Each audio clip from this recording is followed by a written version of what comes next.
नमस्कार, आप देख रहे हैं न्यूज जब बोलेगा हिंदुस्तान और मैं हूं आपके साथ ज्योतिका। आइए रुक करते हैं खबर की ओर। रजत निगम द्वारा पौधारोपण कर पर्यावरण बचाने का दिया संदेश।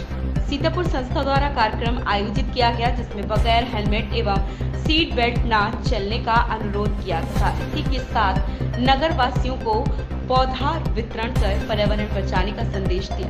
सीतापुर के नगर कोतवाली प्रभारी विमल गौतम द्वारा नागरिकों को पौधा वितरित किया गया। आयोजन के रजत निगम मैनेजर एवं सुधीर सिंह बीडी ने जानकारी देते हुए कहा कि पर्यावरण को बचाना अति आवश्यक है, नहीं तो आने वाले समय में मनुष्य को न जाने कितनी गर्मियों से गुजरना पड़ेगा। तो वहीं कोतवाली देहात प्रभारी विमल गौतम पौधारोपण करते हुए पर्यावरण बचाने का संदेश दिया। रजत निगम मैनेजर ने पर्यावरण के साथ यातायात भी जागरूकता अभियान चलाकर संदेश दिया। इस मौके पर वाहन चालकों को रोककर उन्हें उपहार स्वरूप चॉकलेट देकर सीट बेल्ट एवं हेलमेट लगाकर वहां चलने का अनुरोध किया। संस्था द्वारा 151 फलदार वृक्ष नागरिकों में वितरण कर पर्यावरण बचाने का संदेश देते हुए कहा कि वृक्ष लगाओ, पानी दो।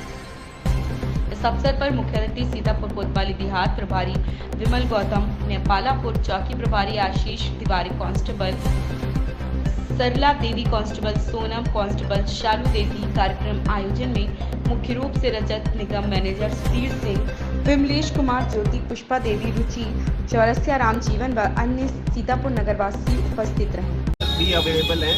इस मौके पे हमारा उद्देश्य एक ही रहता है कि जैसे आज इंसान को जीने के लिए अन्न, रोटी, कपड़ा चाहिए, एक वातावरण को स्वच्छ रखने के लिए भी पेड़ पौधे और उसमें वातावरण साफ हो। तो उस मौके को देखते हुए और लोगों के प्रति अवेयरनेस लाने के लिए हमने ये प्रोग्राम आयोजित किया। बहुत ही सफलपूर्ण प्रोग्राम रहा, जिसमें हमारे काफी पुलिस के सीनियर लोग भी अवेलेबल थे, तरह तरह के पुलिसकर्मी भी अवेलेबल थे, जिनका बहुत सपोर्ट रहा। और उद्देश्य मेन यही है कि जो हम प्रकृति से ले रहे हैं, हमें उनको वापस करना है, हमें उसको उसी ढंग से रखना है। आज गर्मी का प्रकोप आप देख रहे हो कि पूरे भारतवर्ष में एक लहर की तरह है, तो उसको कम करने के लिए हमें सबसे ज्यादा पौधे लगाने हैं, अपने घर आसपास का वातावरण सुरक्षित रखना है। और सबसे बड़ी बात है, जो वाहन हम लोग का एक और उद्देश्य है कि लोगों को सुरक्षित बनाए, पर्यावरण को सुरक्षित के साथ लोगों का भी सुरक्षा का ध्यान दें। इसलिए उद्देश्य में हमने हेलमेट अवेयरनेस का भी प्रोग्राम किया यहाँ पे, और हम आगे भी इस तरह के प्रोग्राम करते रहेंगे। लगभग पूरे भारतवर्ष में हम इस तरह का मुहिम लेकर चले हुए हैं, और ये जब तक कि हम इसमें कामयाब नहीं होंगे, हम लोग रुकेंगे नहीं। श्रीमान जी, से हेलमेट की आपने बात कही, तो हेलमेट लगाने से हमें फायदा क्या होता है, ये बताएं आप। सर, लगभग हमने देखा है कि बहुत सारा हमारा एसोसिएट टू व्हीलर में ट्रैवल करता है, और कभी कभी हेलमेट ना लगाने से, किसी दुर्घटना का शिकार होने से उनकी जान की हानि होती है। उससे परिवार वाले लोग काफी आहत होते हैं। और आपने देखा जैसे हमारी सरकार इस चीज को लेकर बड़ी सीरियस रहती है और ध्यान देती है कि हमारा हर नागरिक सुरक्षा का हमारा यातायात का पालन करे। इसी उद्देश्य के साथ हमने आज पुलिस महकमे के साथ ये प्रयास किया कि हम लोगों को हेलमेट की विशेषता बता सके, ताकि वो अपनी भी सुरक्षा कर सके और आने वाले सामने जो अदर लोग हैं उनको भी बचा सके। साथ में सीट बेल्ट का भी एक मुहिम दी कि जो कार में बैठ के बिना सीट बेल्ट के चल रहे हैं, उनको भी एक अवेयरनेस दिया कि सीट बेल्ट क्यों जरूरी है, क्योंकि कहीं ना कहीं उनकी गलती या किसी और की गलती से दोनों की जानना की जान जा सकती है, रहती है। आपका परिचय? मेरा नाम रजत है, मैं एरिया मैनेजर हूँ स्मार्ट वैली में।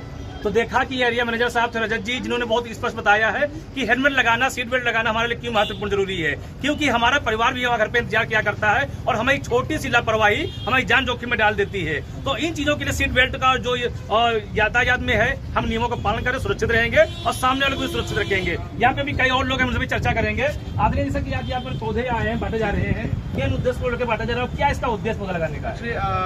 मैं स्मार्ट वैली में as a company person work करता हूँ, तो मैं बताना चाहूँगा कि आज जो यहाँ पे पर्यावरण को लेके हमने एक छोटी सी एक्टिविटी की, जिसमें यहाँ पे मौजूद थाना अधिकारी वगैरह सब लोग मौजूद थे, कंपनी पर्सन लोग भी मौजूद थे। तो हमारा एक छोटा सा उद्देश्य था कि लोगों को पर्यावरण के लेके हम थोड़ा सा एक दिशा निर्देश दें कि आने वाले समय में जो हमारा आप देख रहे हैं कि पर्यावरण को हम सुरक्षित नहीं रख रहे हैं, जिसकी वजह से ह्यूमिडिटी और ज़्यादा बढ़ रही है और बहुत ज़्यादा गर्मी की वजह से लोगों की जाने भी जा रही है। तो अगर हम एक पौधा लगाते हैं, छोटा सा एक हम एक्टिविटी करते हैं, एक पौधा लगाते हैं, तो आने वाले समय में हमारे देश के लिए, हमारे पर्यावरण के लिए एक बहुत अच्छा हेल्प होगा कि जो पेड़ होंगे आगे चल के हमें छाया देने का काम करेंगे। जैसे आपने बताया कि बहुत अच्छा आपने बताया कि जब एक बच्ची का जन्म होता है उस समय अगर कोई एक पौधा लगाते हैं तो जब उसका विवाह होता है तब उस पौधे का एक उपयोग कर पाते हैं हम उस बच्ची की शादी करने के लिए। उस पौधे का बेच के या उस पौधे का हम लकड़ी का यूज़ करके मतलब जो भी फर्नीचर का सामान होता है उसका यूज़ करते हैं। तो एक बहुत अच्छा बेनिफिशियल है कि एक पौधा हम लगाते हैं तो हमारा पर्यावरण भी सुरक्षित होता है। आने वाला समय जनरेशन जो हमारा पूरे तरीके से हरियाली के साथ में रहता है, उससे किसी भी प्रकार की कठिनाइयों का सामना नहीं करना पड़ता। जिस तरीके से आप देख रहे हैं कि आज ह्यूमिडिटी इतनी ज़्यादा है, दिन प्रतिदिन हमारा जो लोग गर्मी की वजह से बहुत सारे बेहाल हैं, काम नहीं कर पाने से ढंग से सुचारू रूप से। तो हमारा कहना ये सभी से अपील है कि आप सभी लोग एक छोटा सा एक्टिविटी करिए, अपने घर के अगल बगल में, अपने कहीं भी खाली स्थान पे एक पेड़ लगाइए जो आने वाले समय में आपको सुरक्षित रखेगा, आपके पर्यावरण को सुरक्षित रखेगा। यही कहना चाहूँगा मैं। बहुत सुंदर बात है, पेड़ लगाओ पानी दो, ऐसा भैया का कहना है। कुछ देशों के साथ हमारे बीच में जो और भी लोग हैं, पेड़ लगाना क्यों जरूरी है? पेड़ लगाना इसलिए जरूरी है क्योंकि आज उसके बहुत सारे फायदे हैं। पहला चीज, आज हम लोग मार्केट से जो फ्रूट्स खाते हैं तो कई सारे केमिकल के साथ रहते हैं, लेकिन अगर हम खुद से पेड़ लगा करके कोई फल ले रहे हैं तो हम उसको जैसा चाहेंगे वैसा इस्तेमाल कर सकते हैं। तो पहला चीज, अच्छा हमको भोजन भी मिल सकता है। दूसरा चीज क्या है, अच्छी छाया भी मिल सकती है। पहले के टाइम पे लोग कम बीमार पड़ते थे क्योंकि वो एसी की हवा कम खाते थे, वो पेड़ के नीचे बैठ करके हवा ज्यादा लेते थे। चाहे दोपहर के टाइम पर बैठते थे होंगे, चाहे शाम के टाइम कई लोग चारपाई डाल के रात में भी पेड़ के नीचे ही सोते थे, तो कहीं ना कहीं उससे भी बीमारियां बहुत कम होती थी। तो पेड़ लगाने से हमारे साथ साथ कई लोग को भी फायदा मिलता है। दूसरा चीज क्या, आज हम अगर पेड़ लगाते हैं तो अभी जैसे आम का सीजन आ रहा है, आज हम लोग जो आम खा रहे हैं या जो हम लोग को ऑक्सीजन मिल रही, पता नहीं वो पेड़ कौन लगाया था, लेकिन अब तो उसी तरह आज हम अगर कोई पेड़ लगा रहे हैं तो न जाने कितनी पुश्तों को उसका फायदा मिलेगा। तो इसलिए हम एक ही चीज चाहेंगे कि आप बाकी काम तो कीजिए लेकिन उसके साथ एक पेड़ जरूर लगाइए। जहाँ पे आपको खाली जगह मिलती है, जहाँ पर आप उसकी सेवा कर सकते हैं, एक पेड़ लगा करके जरूर अपना नागरिक का धर्म जरूर लगाइए। बहुत अच्छी बात कही आपने कि एक नागरिक धर्म निभाइए, पेड़ जरूर लगाइए। सबसे अधिक पेड़ हम किन चीजों को लगाना चाहिए जिससे सभी लोगों को फायदा हो सके? सबसे अच्छा तो पेड़ अगर बात किया जाए, मेरा नाम सुनीता रावत है, मैं स्मार्ट में 8 साल से काम कर रही हूँ। हम लोगों का जो मिशन मकसद है यही है कि समाज को एक अच्छा एजुकेशन देना, एक अच्छा हेल्थ देना, और हेल्थ में सबसे बात किया जाए तो शुद्ध वायु हवा हमारे लिए बहुत इंपॉर्टेंट है क्योंकि इतना पॉपुलेशन, इतना पोल्यूशन हो चुका है। बिकॉज क्योंकि आज के में ना हवा हम लोगों को अच्छा मिल पा रहा है, ना तो फ्रूट का, जैसे मैम मनोरमा जी ने बात किया, तो पेड़ का बात किया जाए तो आम का पेड़ अभी सीजन का टाइम है, आम में छाया भी रहती है और हमारे लिए बेस्ट हेल्थ के लिए भी है। जामुन का पेड़ हो गया, नींबू हो गया, ये सारे जो हमारे लिए पर डे यूज के पेड़ है, उसको हम लगाएंगे तो हम ऑलरेडी यूज भी कर सकते हैं, फायदा भी मिलेगा। क्या नाम बताया आपने? सुनीता रावत। तो देखा, सुनीता रावत जी ने बिल्कुल सही बताया कि आमों के आम और गुठलुओं के दाम। कहने की तात्पर्य ये है कि अगर पेड़ लगाएंगे आम का तो आम तो खाने को मिलेंगे ही। जब पूजा पाठ करते हैं तो आपको आम की लकड़ियों की आवश्यकता पड़ती है, बहुत चीजों में आम काम आता है, इसीलिए फलों का राजा आम कहा जाता है। मिलते हैं अगले वीडियो में और देखते हैं। ऐसी ही खबर से जुड़े रहने के लिए देखते रहिए न्यूज़ जब बोलेगा हिंदुस्तान।